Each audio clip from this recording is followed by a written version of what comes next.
I am sitting on the bus on my way to the store. The girl next to me sneezes. I say bless you, and she doesn't say anything back, and I wonder if it's because I said it too quietly or because she thinks I'm weird for talking to a stranger. The bus slows as it arrives at my stop, and I stand too soon, stumbling to catch myself, praying I won't fall. I hear two boys laughing, and I wonder if they are laughing at me. I say thank you to the driver, and he doesn't say anything back, and I wonder if it's because I said it too quietly or because he thinks I'm weird for thanking him. I am walking along the side of the road on my way to the store, earbuds in, head down, counting the lines in the pavement as I walk. I accidentally make eye contact with a girl passing by, so I smile. She doesn't smile back, and I wonder if it's because I smile too softly or because I am invisible. God, I hope I am invisible. That was a poem from my book, Changing with the Tides. I wrote that poem a few years ago now, and even though I don't have quite that same stream of thoughts, I definitely still experience anxiety and anxious thoughts and insecure thoughts. And in case you're new here, you haven't heard me before, my name's Shelby Leigh. I am a mental health writer, and this collection of poems, Changing with the Tides, is my most recent book. And there's poems about anxiety and self-doubt and insecurity and relationships and lots of things. But that one was one of my more vulnerable poems that I was really nervous about sharing in the book.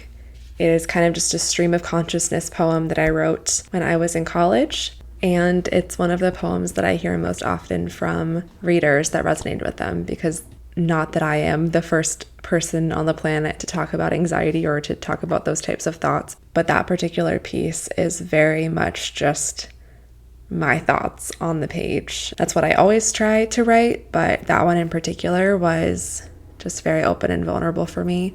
So I'm glad that people have resonated with that piece, and just know that you're not alone if that's kind of how you feel or if that's something that you experience. But there's all sorts of anxiety and all sorts of reasons why we might experience anxiety. And today I wanted to talk about 3 things that I do whenever I'm experiencing anxiety, things that I've kind of tried and tested. The one thing I will say, of course, is that I'm not a psychologist. I'm not a doctor. These are things that have worked for me, and different things might work for you, and that's amazing. So I just wanted to share the kind of 3-step process that I go through when I'm experiencing anxiety. Quick caveat before I get started with number 1.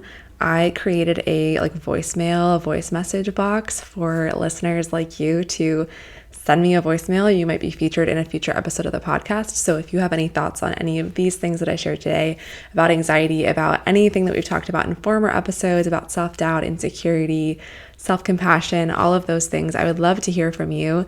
So I'll put the link in the description box of this episode, but there's also a little button on my website. If you go to the podcast page, you'll find it. So I'd love to hear from you. I think that's really cool to be able to feature my listeners in future episodes too. So if you listen, if you have a question for me or you have an experience that you want to share, I would love to hear from you. So step 1, when I'm experiencing anxiety, this is the first thing that I do, and it's taken a lot of practice, and it's still something that I'm practicing actively. It is to be mindful about what is actually causing the anxiety, rather than to just sit there and pace and worry and let it manifest in my body, because anxiety can really affect our physical health too. It can cause stomach pains and stomach issues. It can lead to nail biting, picking at your skin, all sorts of physical manifestations. And so whenever I am experiencing those types of physical aspects, or I'm feeling particularly nervous or anxious about something, I try my best. Again, this is something to practice, but stopping and identifying what is causing the anxiety. What is the root of your anxiety? It can be helpful to keep a log or a journal of this. I've talked about in past episodes how much I love journaling and how much I believe journaling can help. But even if you just keep a log of the date and how you're feeling and what's causing it, and when you're really noticing those anxious thoughts creeping in, that can be really helpful to determine the root cause of it. And I think it's so important to be mindful of this and try to actively focus on what could be causing it, because we can become really used to it.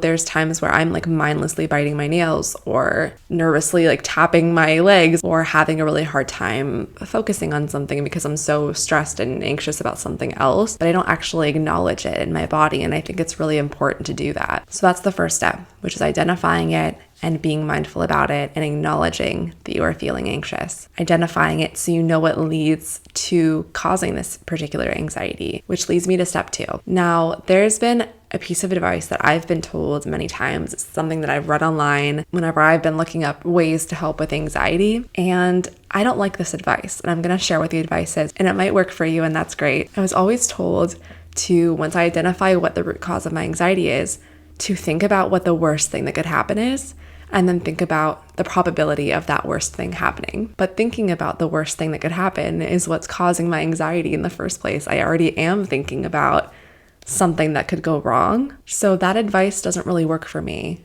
I know that the chances of the worst possible thing happening are low. I already know that, but that for me does not stop my anxiety. So if you feel the same way, that's okay. I think that's a normal response. It's just not my favorite piece of advice. So what I like to do instead is think about the opportunities, think about the positives that could come out of it. So for example, if you are really anxious about a job interview or a presentation that you have to give, think about what good could come out of it. Maybe you knock it out of the park and you get a promotion, or you get the job offer and you really impress everyone and you impress yourself. Maybe if you're feeling anxious about a social event, maybe the best outcome is that you do great and you mingle and you interact with people and it goes well. Maybe you make a new friend. That's great too. So I try to think about what the positives could be of a situation versus trying to focus on the negatives and focus on the probability of that happening. That's just not how my brain works. That's not what I want to think about when I'm already feeling anxious.